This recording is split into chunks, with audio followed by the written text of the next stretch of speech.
Hello welcome to Andhra Prabha. నేను Priya Kaushik.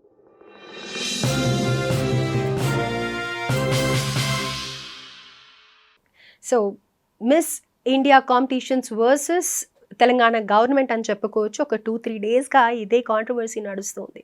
Miss England ఎవరైతే ఉందో తను మిలా మ్యాగీ, 22 ఇయర్స్ ఏజ్ అమ్మాయి, కొన్ని ప్రాబ్లమ్స్ ఇక్కడికి వచ్చినప్పుడు ఫేస్ చేసింది. తను యాక్చువల్గా చెప్పాలి అంటే కనుక మే 7th ఈ మిస్ వరల్డ్ కాంపిటీషన్ స్టార్ట్ అయ్యాయి. మే 16th తను వెళ్ళిపోవడం జరిగింది. 72 ఇయర్స్లో జరిగిన ఇలాంటి కాంపిటీషన్స్లో ఫస్ట్ టైం మిలా మ్యాగీ క్విట్ చేసి వెళ్ళిపోవడం ఇది ఒక సెన్సేషన్. అయితే తను వెళ్ళిపోయిన తర్వాత తన సొంత దేశంలో ఒక ఛానల్కి ఇంటర్వ్యూ ఇస్తూ ఇక్కడ జరిగిన కొన్ని సిచ్యువేషన్స్ని ఎక్స్ప్లెయిన్ చేస్తూ తను ఎంతో అవమానింపబడింది అని, తర్వాత చాలా ఫీల్ అయినట్టుగా కూడా తను చెప్పింది. ఎందుకు అని అంటే కనుక ఇక్కడ ఏదైతే కాంపిటీషన్స్లో భాగంగా ఈవినింగ్స్కి ప్రోగ్రామ్ అటెండ్ అయినప్పుడు ఒక టేబుల్ మీద కూర్చున్నప్పుడు అక్కడ ఎవరైతే స్పాన్సర్స్ చేశారో స్పాన్సర్స్తో పాటు కూర్చున్నప్పుడు వాళ్ళకి నచ్చినట్టుగా మాట్లాడాలి అని అనేసి చెప్పిందనమాట. అండ్ తన మాటల్లోనే చెప్పాలి అంటే ఒక ప్రాస్టిట్యూట్స్ లాగా ఉండడం జరిగింది. అసలు ఆ బాల్ డ్రెస్సులు వేసుకోవడం కానీ, లేకపోతే 24 hours ఆర్గనైజర్స్ మాకు చెప్పిన విధానం అయితే డ్రెస్సులు వేసుకొని ఉండాలి, మేకప్ చేసుకొని ఉండాలి, ఎప్పుడు కూడా రెడీగా ఉండాలి, ఏ ఈవెంట్ ఉందన్నా కానీ వెళ్ళాలి ఇలా అని చెప్పేసి చెప్తూ ఉన్నారు. మాకు అక్కడ కాంపిటీషన్లో పార్టిసిపేట్ చేసినట్టు ఎక్కడ అనిపించలేదు. ఎవరైతే బిజినెస్ మ్యాన్స్ కానీ స్పాన్సర్ చేసిన వాళ్ళకి కానీ వాళ్ళని ఎంటర్టైన్ చేసే విధంగా అక్కడ కూర్చొని మాట్లాడాలి తప్ప ఎక్కడ కూడా మన ఆలోచనలు షేర్ చేసుకోవాలి అనే విధంగా లేదు. నేను 1-2 సార్లు ప్రయత్నించినప్పటికీ వాళ్ళు నేను ఏం మాట్లాడుతున్నాను, నాకేం ఇంట్రెస్ట్ ఉంది అనేది చెప్పాలి అనుకుంటే కూడా ఎక్కడ కూడా ఆ ఇంట్రెస్ట్ చూపించలేదు. సో వాళ్ళకి ఇంట్రెస్ట్ ఉన్న ఏరియాస్లోనే మాట్లాడాలి అన్నట్టుగా అనిపించింది. అండ్ తన మాటల్లోనే ఒక వర్డ్ కూడా ఉంది, ఒక సెంటెన్స్ కూడా ఉంది. తన మాటల్లోనే తను అక్కడ ఫేస్ చేసింది, తను ఎలా చెప్పింది అంటే we had to SIT like performing monkeys అని చెప్పేసి రాసింది. అలాగే ప్రాస్టిట్యూట్స్గా వాళ్ళ ముందర ఆ బాల్ డ్రెస్సెస్ వేసుకోవడం కానీ, ఆర్గనైజర్స్ ఎవరైతే ఉన్నారో రోజంతా కూడా మేకప్ చేసుకొని రెడీగా ఉండాలి, మేము కాంపిటీషన్కి వెళ్తున్నామా లేకపోతే కనుక ఏంటి అక్కడ స్పాన్సర్స్ని ఎంటర్టైన్ చేయడానికి వెళ్తున్నామా అన్నట్టుగా ఉండింది సిచ్యువేషన్ అని అనేసి ఆవిడ తన బాధని వ్యక్తం చేయడం జరిగింది. అయితే అక్కడ జరిగిన సిచ్యువేషన్స్ని కొన్ని సీసీ కెమెరాస్లో ఏవైతే రికార్డు ఉన్నాయో అవి కొన్ని అయితే ఇప్పుడు బయటికి రావడం జరిగింది. జయేష్ రంజన్ ఎవరైతే ఉన్నారో ఈ ఈవెంట్కి సంబంధించి టూరిజం మినిస్టర్ ఎవరైతే ఉన్నారో ఆయన మాట్లాడుతూ ఏం చెప్తున్నారంటే ఇవన్నీ బేస్లెస్ కామెంట్స్, అసలు ఎక్కడ కూడా ఇలా జరగలేదు. తను కూర్చున్న టేబుల్ మీద ఒక పెద్ద బిజినెస్ మ్యాన్ కూర్చున్నారు, ఇంకొకటి ఏంటంటే ఒక ఐఏఎస్ ఆఫీసర్ కూర్చున్నారు, వాళ్ళ ఫ్యామిలీతో పాటు తను ఉంది తప్ప తనని ఎక్కడా కూడా తననే కాదు వేరే ఎవరిని కూడా రెస్పెక్ట్ లేకుండా కానీ లేకపోతే వాళ్ళకి ఇబ్బందికరంగా కానీ ప్రవర్తించడం జరగలేదు అని చెప్పేసి చెప్పారు. And at the same time 1-2 వీడియోస్లో ఏవైతే మనకి బయటకు వచ్చాయో అందులో తను కూర్చున్న టేబుల్ మీద డెఫినెట్గా ఒక 5-6 మంది ఆడవాళ్ళు ఉన్నారు. కానీ తను చెప్పడం, మిలా మ్యాగీ చెప్పడం మటుకు ఇద్దరు పార్టిసిపెంట్స్ వాళ్ళతో పాటు బిజినెస్ మ్యాన్స్ కానీ లేకపోతే స్పాన్సర్ చేసిన వాళ్ళు కానీ అక్కడ కూర్చుంటూ ఉంటారు, వాళ్ళని ఎంటర్టైన్ చేయడానికి మేము ఉన్నామా అన్నట్టుగా అనిపించింది ఆ ప్రోగ్రామ్ అంతా కూడా అని చెప్పేసి తను చెప్పింది.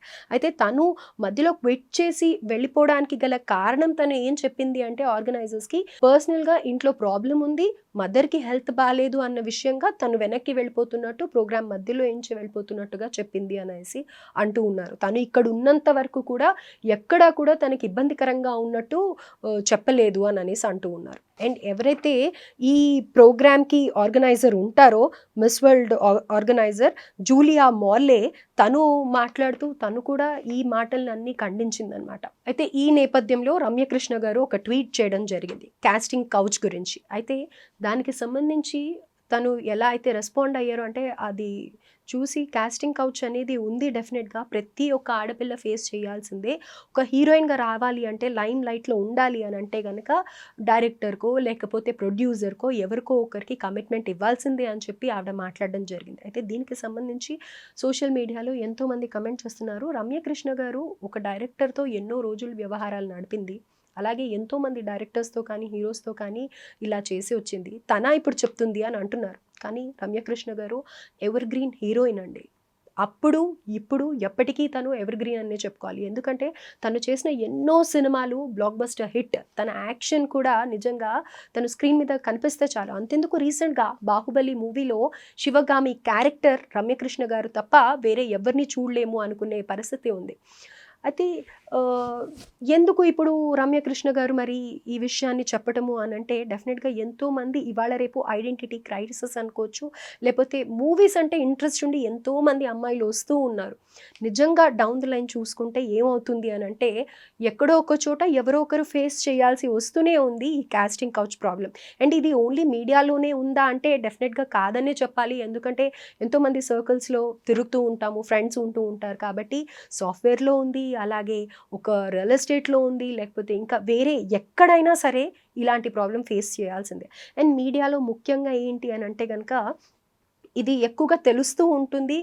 ఎక్స్‌ప్రెసివ్ కాబట్టి చాలా త్వరగా చెప్పే అవకాశాలు ఉంటూ ఉంటాయి కాబట్టి ఎంతోమంది బయటికొచ్చి చెప్తూ ఉంటూ ఉంటారు.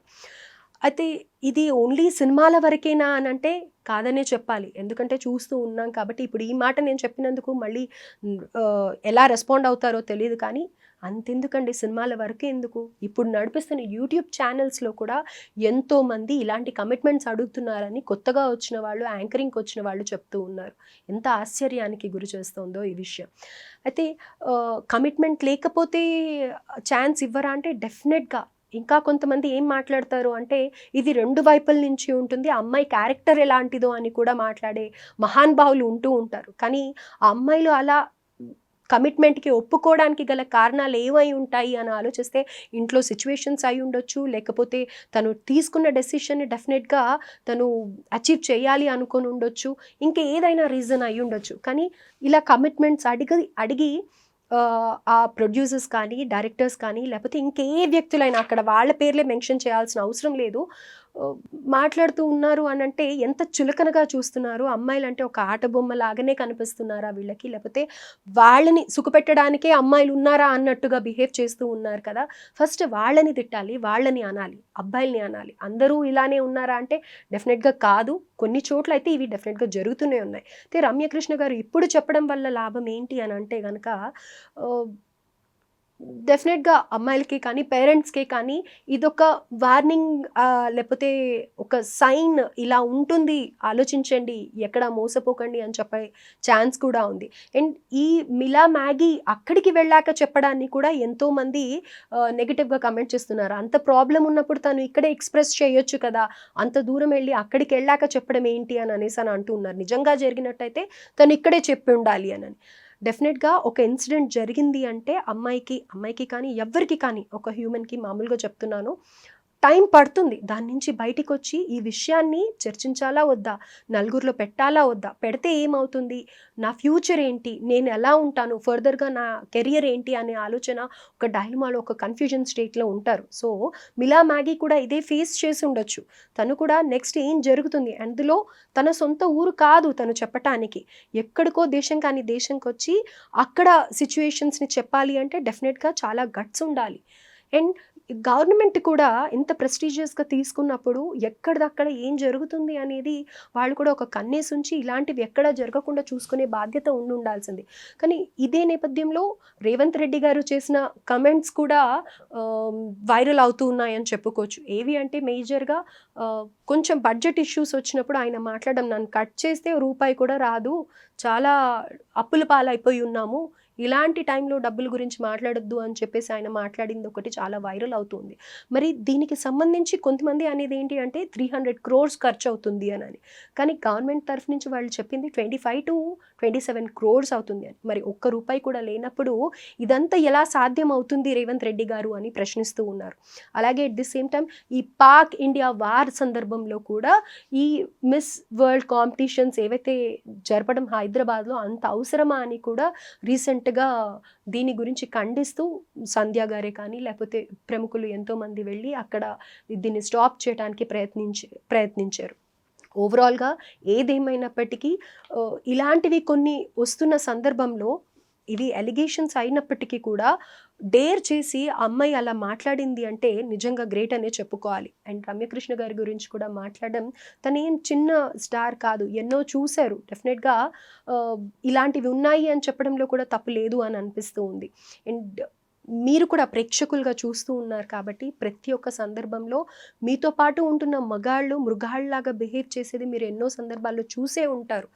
ఈ మాట ఎవరైతే చెప్తూ ఉన్నారో, వాళ్ళు ఎలాంటి పరిస్థితుల్లో ఉంటూ ఉంటారో అనేది కూడా మీరు కూడా చూస్తూనే ఉంటారు. కాబట్టి డెఫినెట్‌గా కింద కామెంట్ చేయండి. ఇప్పుడు రమ్యకృష్ణ గారు రెస్పాండ్ అవ్వడం, ట్వీట్ చేయడం తప్ప, లేకపోతే గనక మిలా మ్యాగీ వెళ్ళి అక్కడ కొన్ని మీడియా ఛానెల్స్‌తో మాట్లాడడం కానీ, ప్రెస్‌తో మాట్లాడడం కానీ తప్ప. And at the same time government డబ్బులు లేదు అన్నప్పుడు ఇలాంటివన్నీ కార్యక్రమాలు చేయడం ఎంతవరకు కరెక్ట్ అనేది దాని మీద కూడా మీరు కామెంట్ చేయండి. అండ్ దీనికి సంబంధించి ఓవరాల్‌గా ఎండింగ్ ఏంటి అని అంటే గనక జయేష్ రంజన్ గారు ఓవరాల్‌గా ఈ ఇష్యూకి సంబంధించి ఇంట్రాగేషన్ జరుగుతుంది అండ్ సీసీ కెమెరా ఫుటేజెస్ కూడా ఉన్నాయి. అవన్నీ కూడా తీయడం జరుగుతుంది. ఇంకా ఎవరైతే పార్టిసిపెంట్స్ ఉన్నారో మిలా మ్యాగీ కాకుండా వాళ్ళని కూడా ఇంట్రాగేషన్ చేస్తాము. అండ్ ఇలాంటివి జరిగినట్టయితే గనక డెఫినెట్‌గా యాక్షన్ తీసుకోవడం అయితే జరుగుతుంది అని అంటున్నారు. ఈ జయేష్ రంజన్ గారు కూడా మామూలు వ్యక్తి ఏం కాదండి. హ్యూమన్ ట్రాఫికింగ్‌కి వర్క్ చేశారంటండి. కానీ ఇప్పుడు ఆయన కూడా ఈ విషయాన్ని ఖండించాల్సొస్తుంది. ఆయన పేరు ఎంతో ప్రముఖంగా వినిపించేది ఒకప్పుడు. ఎందుకంటే ఆయన చాలా స్ట్రిక్ట్ ఆఫీసర్ అని చెప్పి హ్యూమన్ ట్రాఫికింగ్‌కి సంబంధించి ఇలా అమ్మాయిల్ని తీసుకెళ్ళటం కానీ ఇలాంటివి జరుగుతూ ఉన్నప్పుడు ఆయన డేర్ స్టెప్ చేసి ఎన్నో ఇలాంటివి జరగకుండా చూసుకున్నారు అని చెప్పేసి తెలుస్తూ ఉంది. సో అలాంటి ఆయన కూడా ఈ విషయంగా ఇంట్రోగేషన్ జరుగుతుంది కాబట్టి నిజాలు తెలియాల్సి ఉంది అని అంటూ ఉన్నారు. సో ఓవరాల్‌గా దీని గురించి ఈ అలిగేషన్స్ గురించి ఇంకా నిజాలు బయటికి రావాల్సింది. Let us wait and see.